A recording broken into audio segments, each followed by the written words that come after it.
DC Comics increased the size and scope of what could be accomplished in the superhero realm with the release of Crisis on Infinite Earths #1 in 1985 by Marv Wolfman and George Perez. DC is looking to replicate that magic and release a new event series. We're here today to go ahead and break it down in depth. My name is Arakko Braddock, and without further ado, let's dive right into Dark Crisis #1. Dark Crisis is an event storyline by DC Comics. Typically, event storylines are bigger than your average Marvel or DC comic book story because they have character deaths, higher stakes, and more repercussions for other series. DC's main setup to the storyline was Justice League 75. In Justice League 75, we sadly saw the superheroes go ahead and go to the moon to fight a big battle with Pariah, and sadly our Justice League did not return. This is the linchpin for Dark Crisis and one of the most important parts leading up to the series. There's a lot of other smaller build-up you can find in some of the other DC comics if you've been following them really in depth. I didn't anticipate Deathstroke Inc. Crossing over into Dark Crisis, but the writer from both series is Joshua Williamson, and there are several threads from that series that coalesce right into Dark Crisis. Let's go ahead and break the creative team down. So the writer for the series is Joshua Williamson. As mentioned prior, there are several Joshua Williamson books that tie into this event, and it's great to finally be here because I know that we've been planning this Dark Crisis event for such a long time. The series is drawn by Daniel Sampere, and we have letters from Tom Napolitano. My apologies if I did not pronounce that right. The colors in this issue are from Alejandro Sanchez, and the cover is drawn by Sampere and Sanchez as well. You can't help but not notice the beautiful double-sided cover for the back cover and front cover that really shows you the scope of everything that this comic book series has to offer and just makes it feel like a celebration of DC as opposed to your just average comic book issue. Before we dive any further into this series, I do want to go ahead and talk about spoilers. I want to talk about some of the revelations in this issue, and I want to give you the chance to go ahead and pick up some of these previous issues or catch up before I talk about the plot a little bit more in depth. So yeah, let me go ahead and give you some spoilers for about 30 seconds.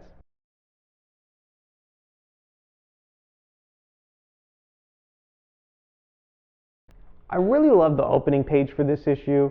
We kind of see Batman retaking his oath and kind of re-remembering the scope of DC Comics and everything that's possible. And then as soon as readers turn the page over, they're going to see references to all sorts of DC characters and to the late, great George Perez as well, who drew the Crisis on Infinite Earth series from the 80s. So the reason why it's so fascinating to see all these different generations of superheroes in this comic book is because DC really takes the initiative in saying this generation is definitely before 1985's Crisis, this generation is after, and we carefully see each generation of DC Comics. With the death of the Justice League, this issue is dealing directly with the newer generation of heroes. Our newer generation of heroes are gracing this cover, and they're in the bottom left portion of this splash page. We see people like Jonathan Kent, Simon Baz, Jessica Cruz, just a really fantastic double page spread, and really shows us that this creative team not only has an affinity for comic books and comic book history, but they just really love DC, and they have a really clear interpretation of how these decades of DC are divided now. In that way, it even makes reading DC a little bit easier because you can clearly see which storylines are in which part of the series. So just phenomenal work from Daniel Sampere, and I want to go ahead and touch on his line work in general. This is a really demanding issue that calls upon a ton of line work, and we definitely see Sampere rising to the occasion. This is really special for me because I kind of remember reading Blackest Night with Jeff Johns and Ivan Heiss and not realizing how great Ivan Heiss was until we got that first issue. And that's totally where I feel like I am with this particular issue, is that I didn't notice Daniel Sampere as much as I maybe should have on Action Comics. And this is the storyline where I really see potential capitalized and just everything great about this art. Daniel Sampere is the next great DC artist. Alejandro Sanchez's colors on this particular issue are so beautiful. There's so many different shades of green for the different Green Lanterns. There's so many different generations of superheroes. Like we have Black Adam talking to Jonathan Kent, and it took a lot of energy and a lot of initiative, and I really feel like both parties came to the table here.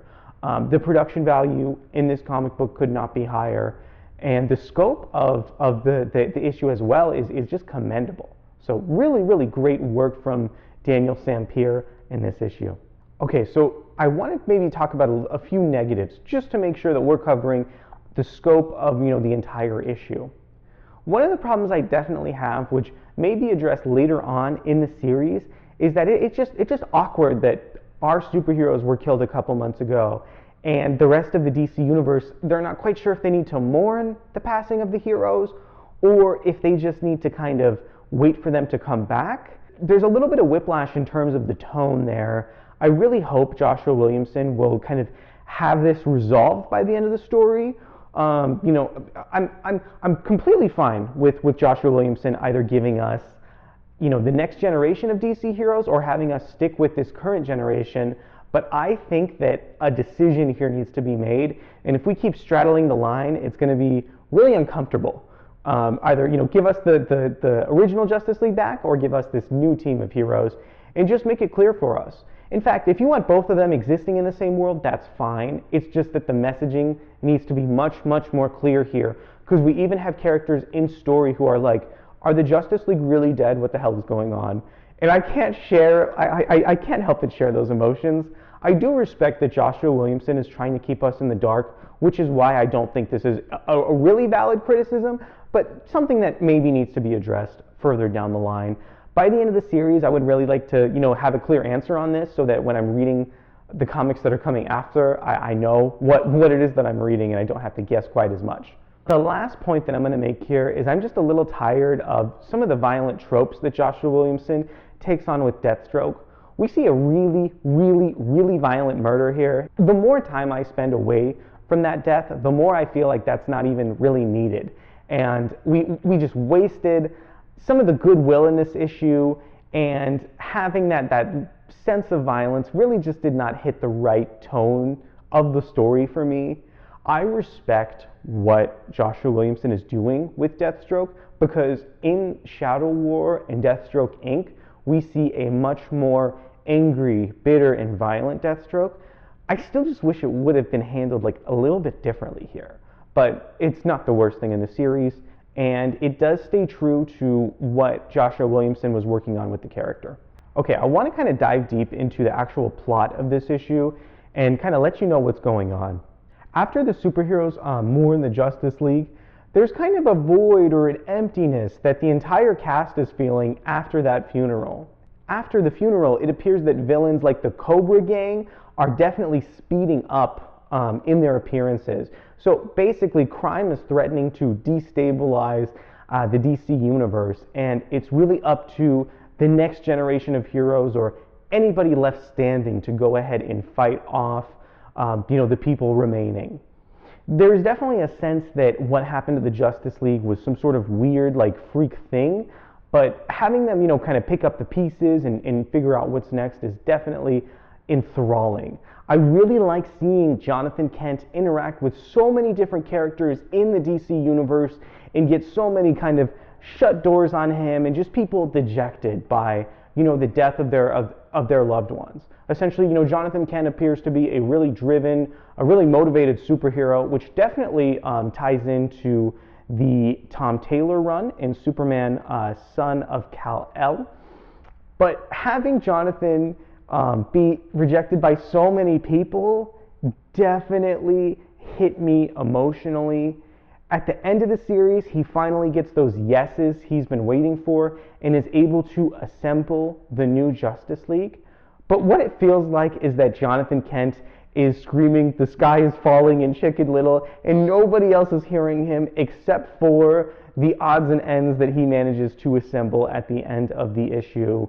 This is a really strong emotional point that maybe would have been tied to a Flash character in like a previous series.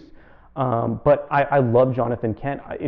It's so great that he's a younger character, and we've gotten to spend some time with him in the main series before the payoff in Dark Crisis comes, because I am now emotionally connected to Jonathan.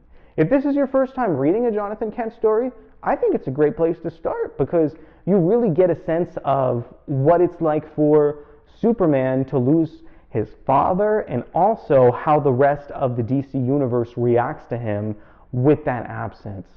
There's just so much fascinating material in this issue. Basically, the last page in this issue has incredibly adult themes, and it just gives you a sense of existential dread that motivates you to pick up the next issue. It's great that we see kind of our heroes on the downturn in this particular comic book, aside from the formation of a new Justice League at the end of the series, because I feel like we have a place for Jonathan Kent to rise up. This is going to be a great place for Jonathan Kent to really establish himself as Superman.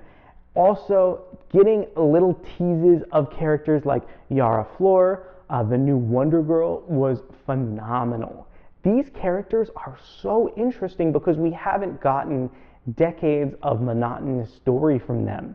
It really feels like Dark Crisis is tapping into a brand new pillar of the DC universe that has not been capitalized yet. I am more than happy with this issue. I am a huge fan of everything the entire creative team has done here. I hope that we keep going on this cutting edge direction of working with the new Justice League, because these are the younger people that have the interesting stories. These are the individuals who are going to go through life and make new romances and grow. And it's time for us to embrace the next Batman, Jonathan Kent and Yara Flor. It's time for us to embrace the new direction of DC, and I'm very happy that Dark Crisis is doing it. Thank you so much for sticking around for the video today. My name is Arakko Braddock. Please feel free to go ahead and follow me on Twitter. I just went ahead and got on TikTok. Please like the video. Please go ahead and subscribe. Definitely helps the metrics. I'm going to be covering comic book content and with a little dash of video games weekly over on the channel. Please feel free to go ahead and come through. Thank you so much for watching, and I hope you guys have a great day. Bye.